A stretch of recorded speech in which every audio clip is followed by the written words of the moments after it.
சத்தியமுகாமுனிவர் உடைத்த பலர்களை எடுத்து வாயிலை போட்டார்கள்.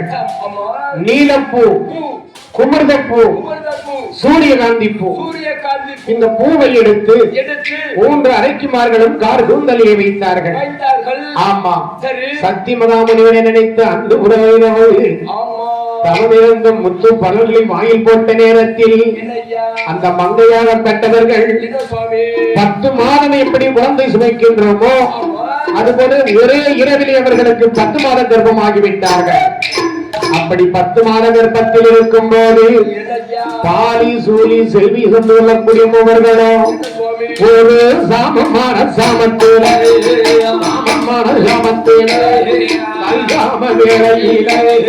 பாலி சூலி செல்வி என்று அரைக்குமார்கள் மூவருக்கு அடிதொடிய வயிர்வலித்து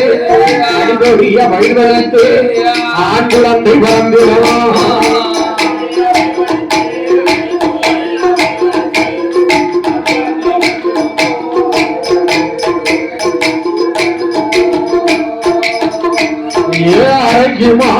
மூவருமே பாலி சொல்லி செல்வி என்ற அரைக்கு மார்க்கம் மூவருக்கும் அரைக்கு நல்ல வடிவத்தில ஆண் குழந்தை பிறக்க கண்டார். பெற்றெடுத்த பிள்ளையை தான்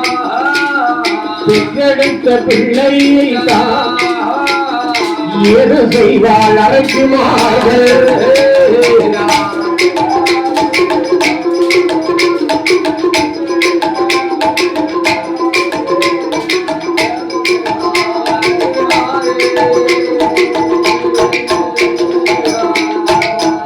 அவகாரத்தில் குழந்தையெல்லாம் ஒத்தையில போடுவாளா பிஞ்சு நல்ல முகத்தை தாய் மங்கையான அழகிய பிள்ளையத்தான் தொட்டமான தோஷ வந்து சேருமே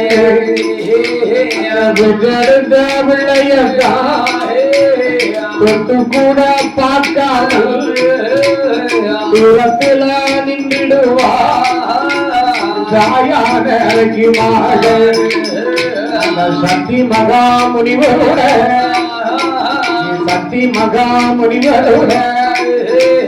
வார்த்தைக்கு தான் கட்டப்பட்டு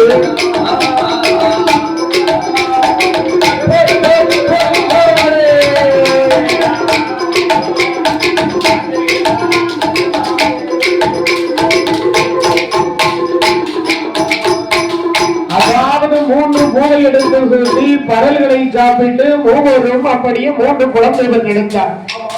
என்ன சொல்லி இருக்கிறார் சத்தியமுகாமுனிவர்? என்ன பொம்பளை புள்ள பிறந்தா நீ தொட்டு அதை தூக்கலாம், ஆண் குழந்தை பிறந்தா நீ அதை தொடவே கூடாது. ஏன் தெரியுமா? இவ வரம் கேட்டது அப்படித்தான்.